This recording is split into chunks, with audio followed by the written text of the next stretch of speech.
Here is a copy of the World Radio TV Handbook from 1977, something I picked up at a recent radio rally. This is some years before I was involved in shortwave listening, and the selection of receivers available at the time, of course, is quite different from that of today. And let's take a look at some of the advertisements in the WRTH and get an idea of just what was available as shortwave receivers back then. The first ad we come to is for the Garmin Satellite 2100. Around 1978 it would have been 500 UK pounds. That equates to a cost of 2,206 in 2021 terms, so an expensive radio.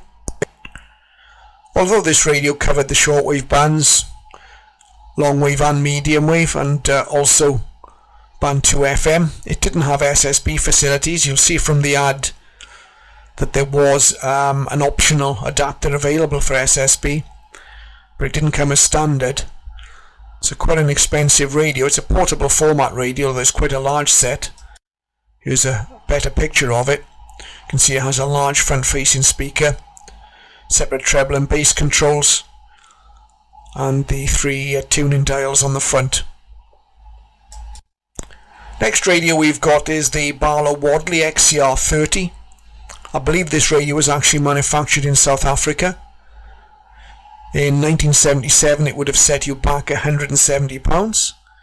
That's the equivalent of over 870 in 2021. Again, this is a portable format radio, but this one has got SSB capability.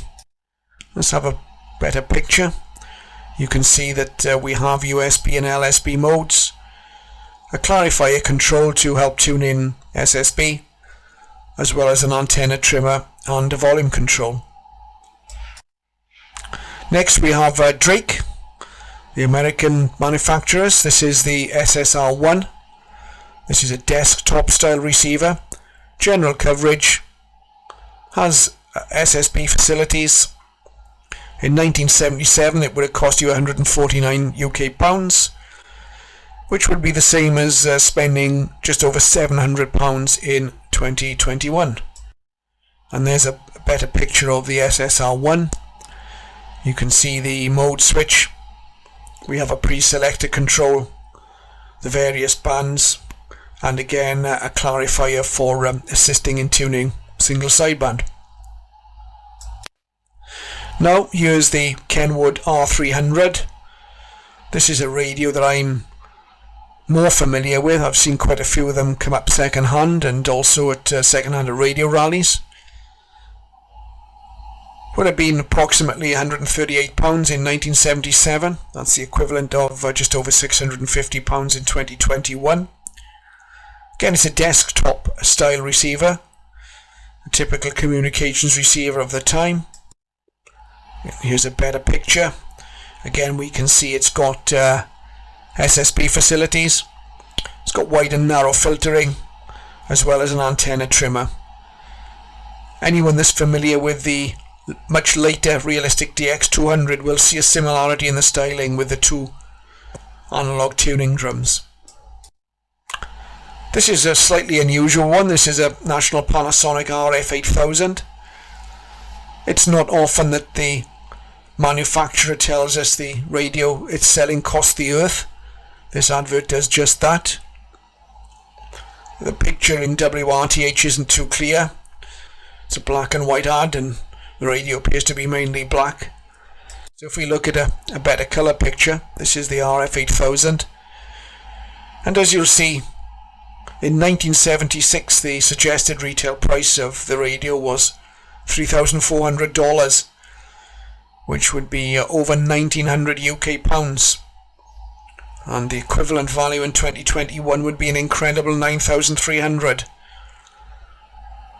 So I'm guessing that not many of these RF8000s were sold. I've certainly never seen one. Extremely expensive portable radio. This is slightly unusual. This is an American-made McKaydymock, the DR22. You can see from the black and white ad at first glance it actually looks like a piece of hi-fi equipment. $895 in 1977 would have been around 519 UK pounds then. That's the equivalent of just over £2,400 in 2021. So this radio would have been in the same league as something like an ICOM R8600 now.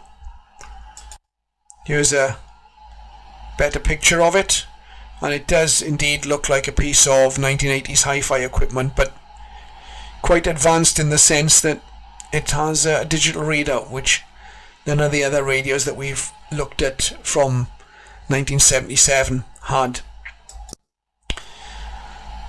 Here's a receiver that wasn't advertised in the WRTH, but it would have been commonly available. It's a Radio Shack Realistic DX160. This is the American dollars price, $159.95. Would have been roughly equivalent to 95 UK pounds in 1977. 2021 value of £450, so still rather an expensive radio considering its simplicity. And I think this exercise, if nothing else, just gives us an indication of how much prices have come down of radio equipment.